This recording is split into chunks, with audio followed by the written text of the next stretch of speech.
our flight of passage.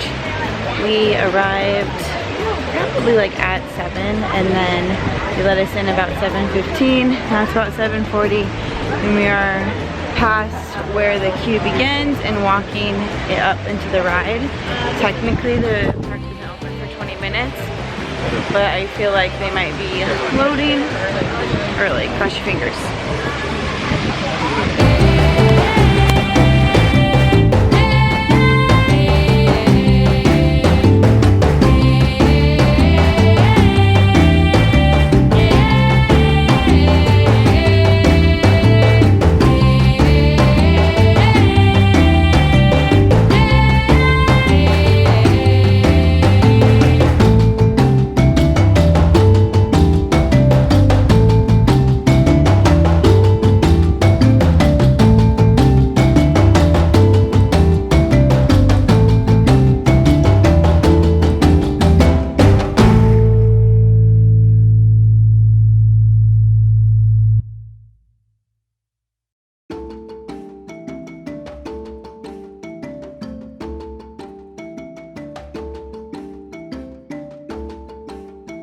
Numbers 3 and 4. This is my party of 4, right?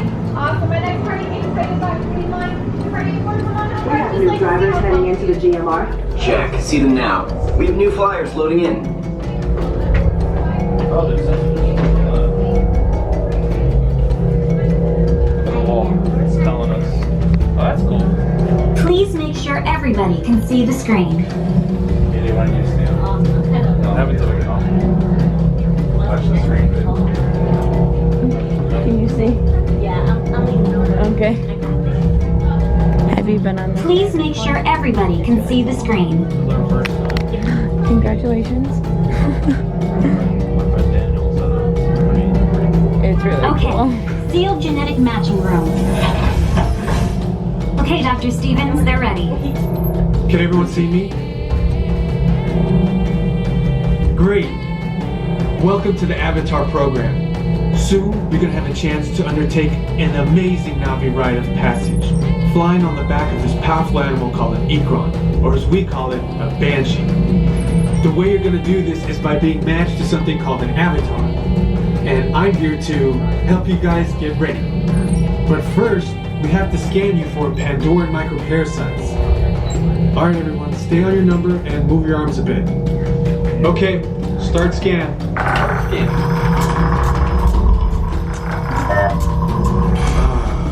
You've all got them. But don't worry, they're very common around these parts. Let's start the decon. Initiating GMR decon. Stand still over your number, you're not going to feel a thing. You're doing great. Almost done. You're all clear. Great. Now let's go over how all this works. Like I said before, you're going to be matched to these things called avatars, which look a lot like the Navi. They're created by blending human DNA and Navi DNA. Once we match you to an avatar, thanks to a special link chair, your mind will be able to control that avatar. Using avatars to fly this way was all figured out by my boss, Dr. Jackie Ogden. She leads our science team, which is part of the Pandora Conservation Initiative, and we're here in the Valley of Moara studying banshees and their environment.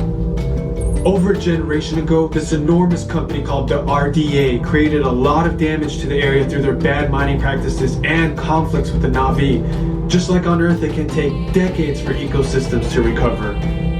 One way to understand what's going on with an ecosystem is to study what are called keystone species. These are animals like tigers, jaguars, seals. The banshee is one of these important animals.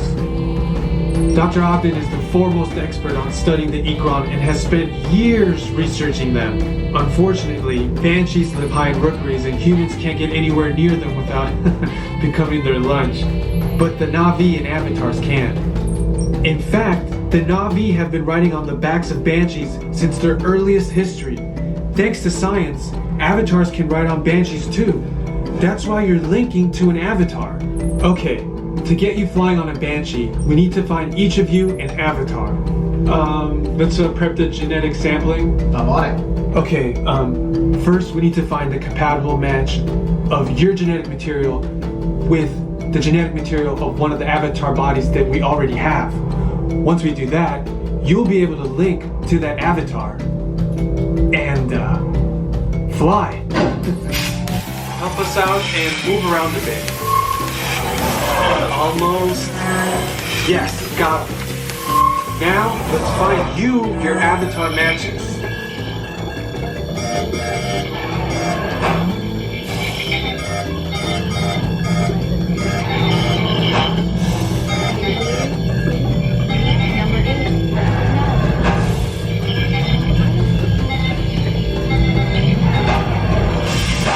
Alright, you've all been matched with avatars. Looks like they're ready for you in the next room. When the door opens, please go inside, all the way in, and stand over the same number that you're standing over now. And I'll see you in there.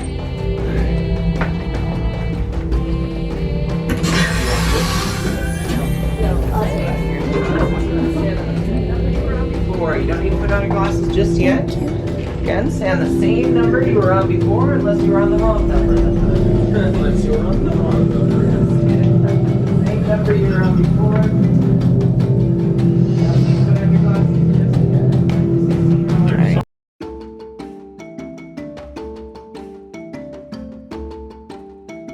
yet. Got done with Flight of Passage, and the wait is like 2 hours now, probably even longer than that.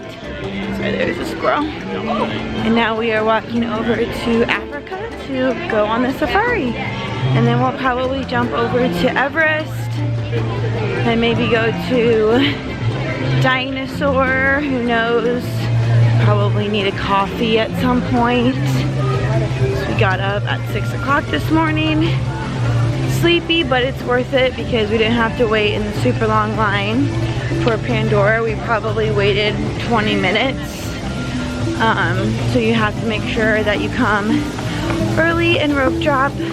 Our goal is to be done with Animal Kingdom around 12:30, 1 o'clock-ish. But they do have Lion King, Festival of the Lion King show now in Africa. So we'll have to check those show times too.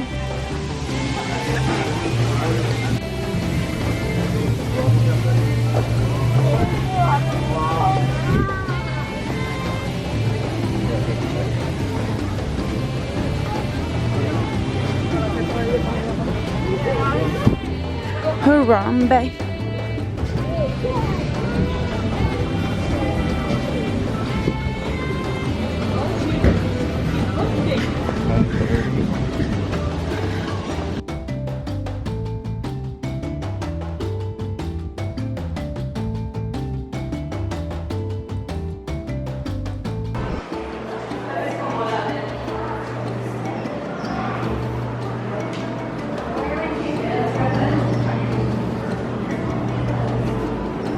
Called a greater kudu. Looks like we'll see one or two more of them. They're one of the tallest types of antelope in all of Africa, and we can actually tell we're looking at females here because they do not have horns. Males of this species will.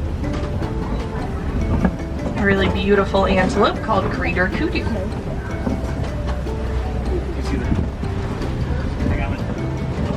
Now continue to keep an eye out in the tall grasses and bushes that surround us. Well, it looks like we're going to be seeing a black rhino. It's ahead of us on the left. I'll pause right beside it.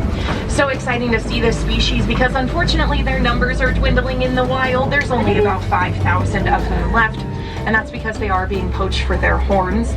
People think that rhino horns have medicinal purposes, but they do not. Those horns are made from keratin. It's just what our fingernails and hair is made from. We're also going to be seeing bongos here to our right side. Speaking of horns, they all have them. We cannot tell if these are male or female bongos by looking at their horns. They'll both have them. They are large and backward sloped, which helps them to navigate through the thick brush where they live here in the forest. Look how cool the bongos are. We're lucky to see them as well as we have. They're generally very shy and reclusive, so much so that they are known as the ghosts of the forest. Looks like one more species. Now many of them are fully submerged. They can stay that way for 8 minutes at a time. That's how long a hippo can hold its breath. And they'll want to spend most of their day under the water, if not fully submerged, because they've got pretty sensitive skin. The water will help to protect them from the sun. We're also going to be seeing plenty of pink-backed pelicans on the island. Those are the large white birds. They look pretty compact with their wings folded in, but they've got a big wingspan. It's about 9 feet across. For reference, that's the same as the width of the canopy that you're sitting under right now. We call them a pod of pelicans. The hippos are called a bloat of hippos, a bloat. Hey, we walked across that. That was fun. It was so fun. It looks like we are going to be seeing some Nile crocodiles, and we're going to head over a bridge above them, so please remain fully seated. The Nile crocodiles will weigh 500 pounds and get to be 16 feet long.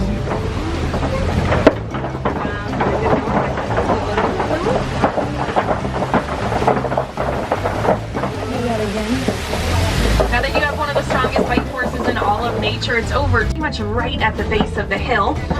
Don't worry if you're not seeing them well yet, we are going to head towards them. The species of giraffe that we're seeing here is Maasai giraffe. So they are Maasai giraffe. Also there's wildebeest. If you look kind of over your right shoulder, those are the gray animals with black stripes on their neck. So we're seeing some adult giraffes here, but notice this one that's kind of striking out on its own here, walking along by itself, is definitely a young giraffe. We can tell that because it is smaller than the animal with giant horns. These are Ankole cattle over to your left side. They've got those big horns. They're about 6 feet across. Way more flexible than ours. We certainly couldn't bend our neck in the ways that the giraffes do. Now this animal is eating, which is pretty common. The giraffes eat for about 20 hours out of their day. I know, that's like how I like to live my life, right? If you look closely, you might be able to catch a glimpse of a giraffe tongue. You'll see that they're not pink like ours. Because giraffes eat for so much time throughout their day, their tongues are actually a purplish blue color, and that's to prevent them from becoming sunburnt. Can you imagine a sunburnt tongue? Would be absolutely horrible, so it's a good thing their tongues are blue. They're also 18 inches long and prehensile, which means that a giraffe can grasp with its tongue. That's going to help them to get to the leaves to see it. So, from a distance we can see that this elephant is flapping those giant ears. They do this to tiny gray chicks on the island. They spot the flamingo chicks. I know, they're so awesome. So they are light gray when they're hatched. They'll get their pink shade as they grow from the brine shrimp and krill that they eat. They'll be fully grown at about a year old, but it can take them 2 years to get their pink shade. And they will be the lightest pink of all flamingo species. This is the greater flamingo. The flamingos are very social animals, so it's common that we find them in a large group like this one, and we call that. How cool! So it will weigh 5,000 pounds. Makes it a ton larger. There's actually at least 4 of them back there. Ton larger than the black rhino, and you've probably noticed, because you all are super smart, that they are not actually white animals, right? They're named not for their color, but as a mispronunciation of the Afrikaans term wide, meaning wide, for their wide rectangular front lip, which is perfectly suited for grazing on tall grass out on the savanna where they live. And you might have noticed that the black rhino, we saw it eating kind of head on, so you might have noticed that it has a pointed front lip. That front lip is prehensile, means they can grasp with it just like a giraffe tongue. And that'll help the black rhino to find food in the forest where they reside. So different adaptations based on where these rhino species live. And the white rhinos do not see very well. Their sense of hearing is a whole lot better. Their ears are going to kind of twist and flick independently of each other. They work like a satellite dish to help keep them keyed into everything that's rich. It will be female, we know that, because it has gray feathers. Male ostriches will have black feathers.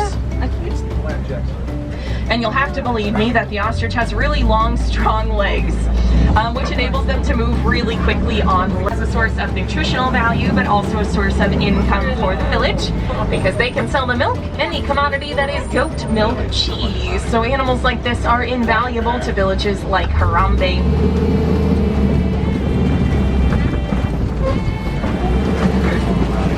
Now the goats are our our grand finale. We're gonna head. Jumped off of the safari and now we are going over to Everest. It was actually closed down this morning, so now we are headed over there, and then we are gonna go to Dinosaur, probably grab some Starbucks. The first Lion King show is at 10:30, so that's our goal, is to get in to the 10:30 show.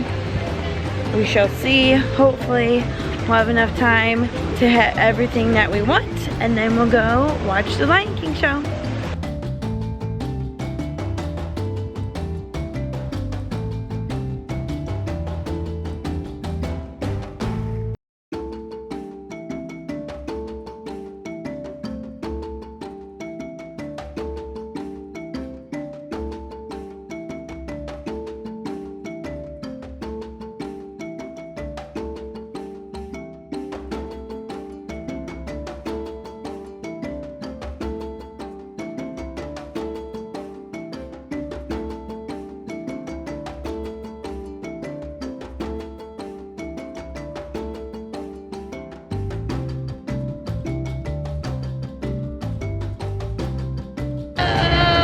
So excited. Yeah, are you excited? Yeah, it's early. Jack needs some coffee, guys.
Alright, just got off of Everest. Now we are walking over to Dinosaur. I feel like we might make it to the 10:30 Lion King show with Starbucks. Just the most important part of that whole thing is after Dinosaur, we are gonna go get something to eat and something to drink. Yes. Jackson is hurting a little bit. He needs his coffee and probably some snacks. Here are the games. We played these last time. I'll link that vlog down below. It was so much fun.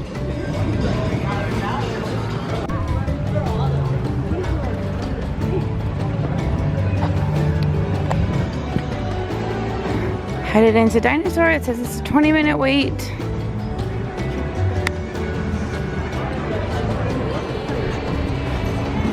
Hopefully that's not the case. Pre-shows are back. I don't like this pre-show. I don't like this ride.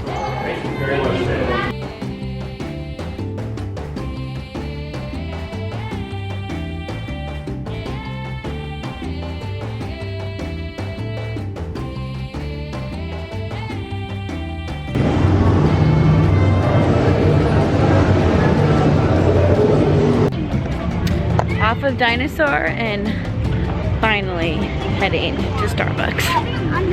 Finally! Honestly, I'm not a huge fan of Dinosaur. I think it's very jerky, but I did catch the photo pass, so I'll put that picture here if it was a good one. Okay, so the Starbucks in Animal Kingdom is just right before Africa in Creature Comforts. 11 a.m. for 3 at Hamburger. No, en todo lo otro parque agendado. So here's Creature Comforts. There's the entrance to Africa.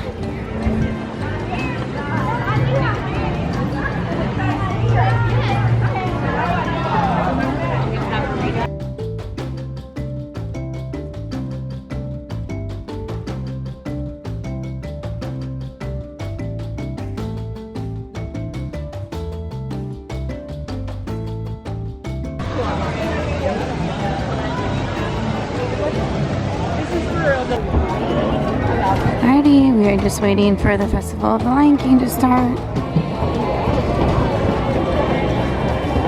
Festival of the Lion King.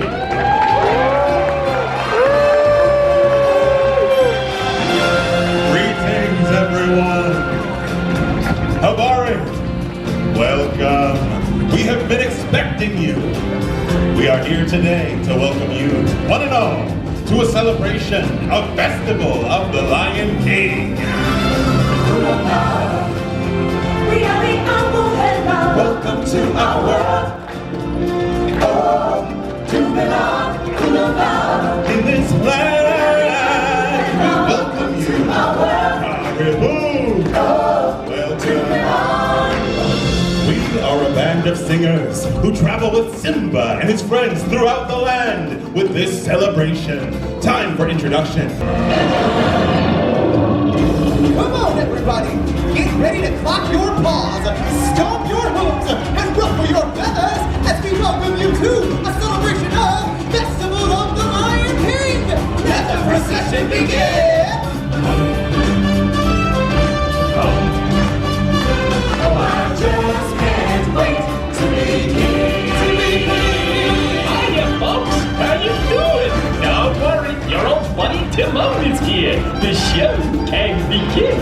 Hey, what are you doing? Slow down, slow down! I'm supposed to be center stage! Who's driving this thing? Timon! Glad you can make it! We can't have a celebration without you! Don't worry, friend. You'll have your time in the spotlight. Oh, I just can't wait to be king!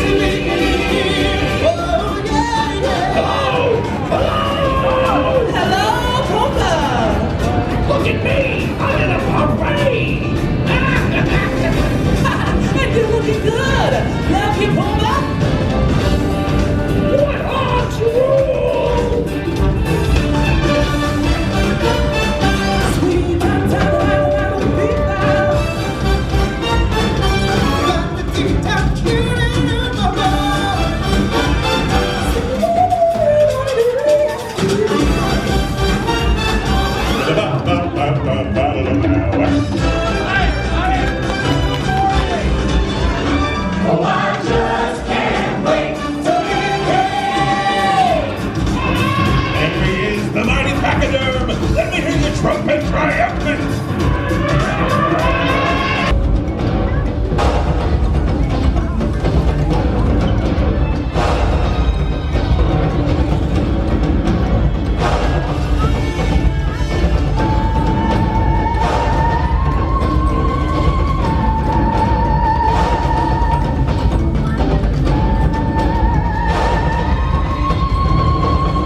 So we had our Starbucks, watched Festival of Lion King. We did make it to that 10:30 showing. And now we're headed to Rafiki's Planet Watch. We've actually never done this before. It is a railroad and it takes you back like into the petting zoo area. And if you watch the, I can't think of the Disney Plus show right now, but this is where they do a couple, oh it's gonna get dark, a couple of the animal surgeries, and that show is back over here. So here is what the train looks like. Hi, oh perfect. Let's kind of disperse the crowd a little bit. Thank you. Here's what the train looks like.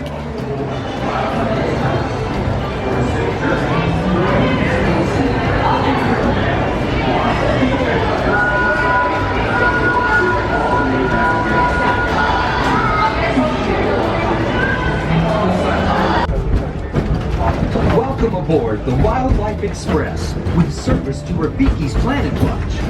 Here, you'll discover a wide range of animal adventures, from the affection section, where you can get up close and personal with domesticated animals like goats, sheep, and more, to sneak peeks at animal care in action, to our veterinary, nutrition, and science centers. Also, be sure to check out the Animation Experience and Conservation Station, where you can learn to draw your favorite Disney characters inspired by live animals from one of our animators. The tradition of animals and animation reaches all the way back to Walt Disney himself. And as we make our way to a little bit backstage where the animals are, some of the exciting wildlife we might encounter along the way, and the highly trained specialists who care for them. From ostriches and rhinos to the mighty African elephant. This is where they enter into the safari. There's an ostrich. Some of the very same animals that inspired animated classics like The Lion King, The Jungle Book, and more. Did you know Bambi was the first animated feature to bring live animals into the studio? In the 1940s, Walt Disney and his animators modeled characters from the film after the movements and natural behaviors of their real life. There's a rhino. Even with the latest advances in computer animation, Cheetah building. tradition continues today. As animators travel throughout the world to observe animals in their own surroundings. And that includes here at Disney's Animal Kingdom. We are now approaching Conservation Station at Rafiki's Planet Watch. For your safety and the safety of those around you, follow the way.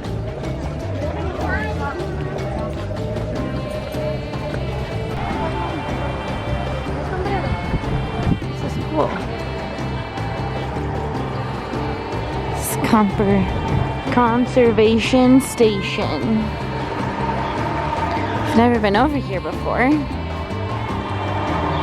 My favorite thing ever, the animation experience. Used to be at Hollywood Studios. Now it is over here. You have some petting zoo that you can go to. Some gift shops.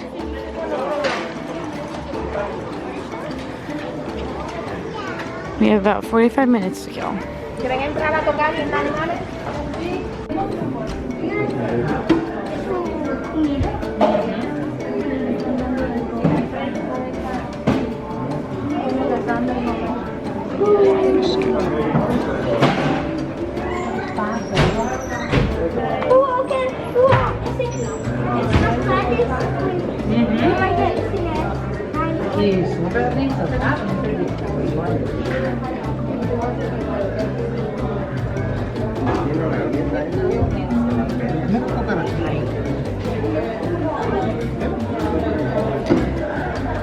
Animation experience is just right through there.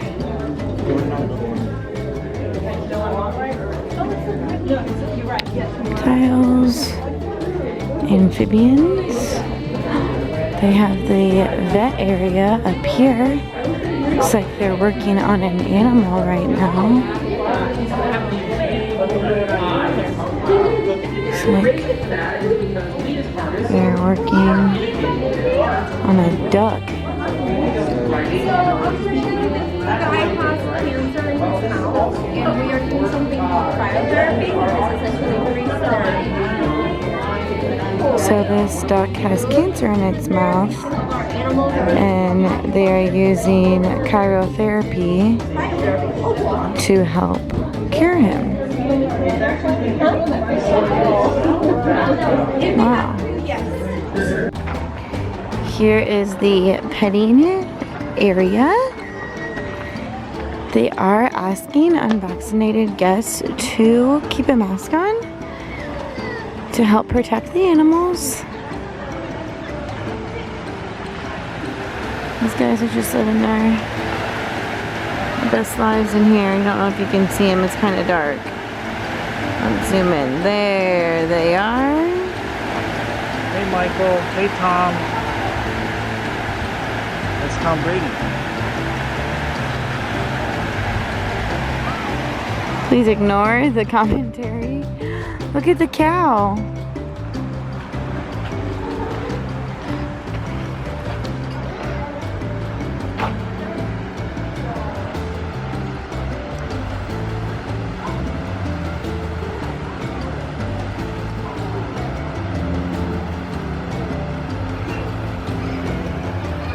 This is a pretty cool area.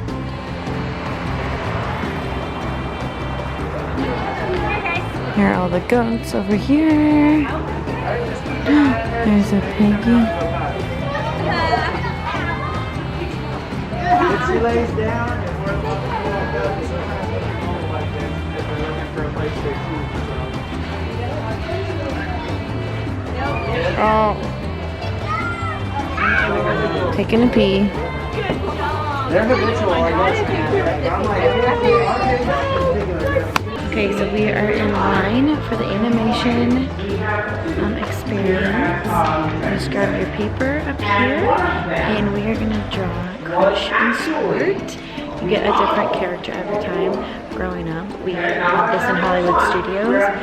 My mom and I would sit there all day, and this is what we would do. We would sit and draw tons and tons of different characters. They also have it in Disney's California Adventure, which is in California, Anaheim. So for this one, they give you an outline.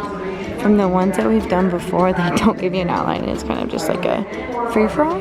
So that's kind of nice that they start it for you.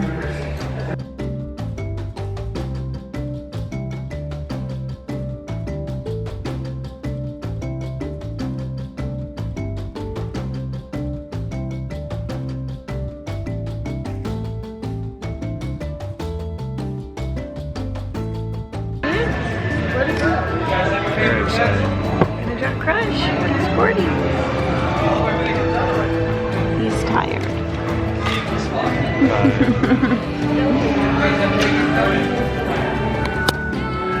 Because it does not matter how you feel about your work in the end, or even how it turned out that makes you an artist, but the fact you created something in the first place.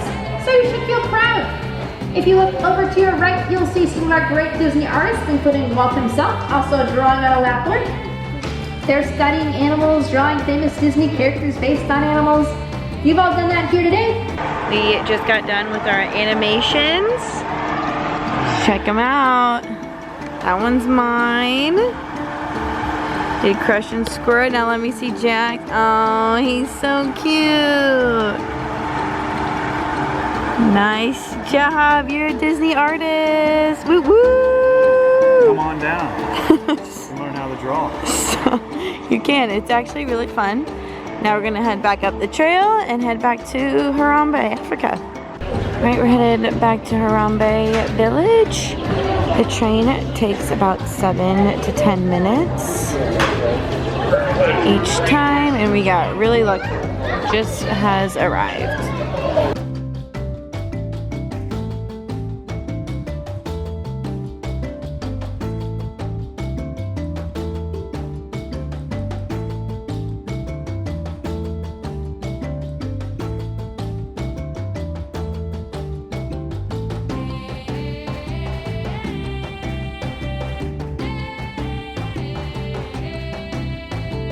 Gather around our Asian statues at the base of the King of Life for a unique journey of discovery, one that you can't see anywhere else except in the wild.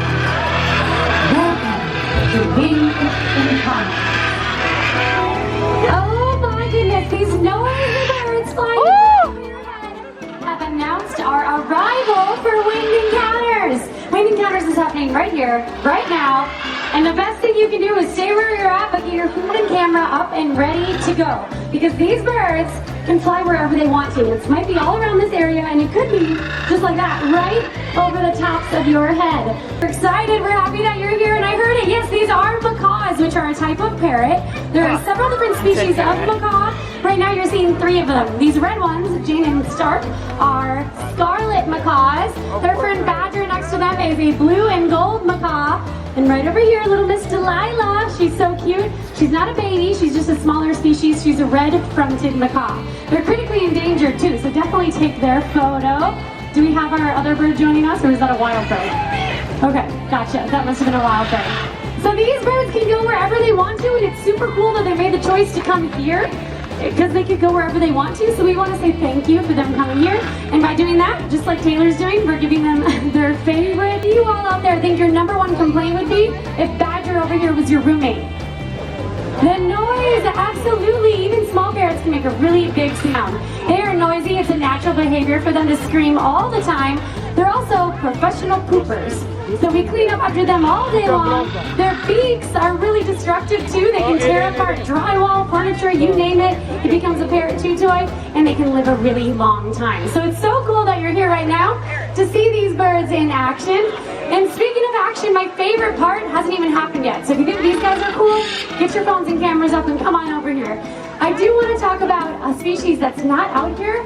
A blue-throated macaw. Maybe you've heard of them before, but they are the rarest species of macaw found in the wild today. With fewer than 200 individuals down in Bolivia. And actually a lot of parrot species, most of them are struggling in the wild due to so many different things. Deforestation, the illegal pet trade, habitat loss, all of that stuff and more makes it really hard for parrots to survive in the wild. But it's not all bad news. We are working with an awesome organization called the World Parrot Trust, and we're breeding blue-throated macaws, that rare species that I was talking about. And the hope is that those babies, when they're ready, will go into the forests of Bolivia, meet that wild population so we can boost those numbers. Because wouldn't it be amazing to see a sky filled with macaws? Yeah. You could go to South America and you could see that, or you could see that here at Disney's Animal Kingdom.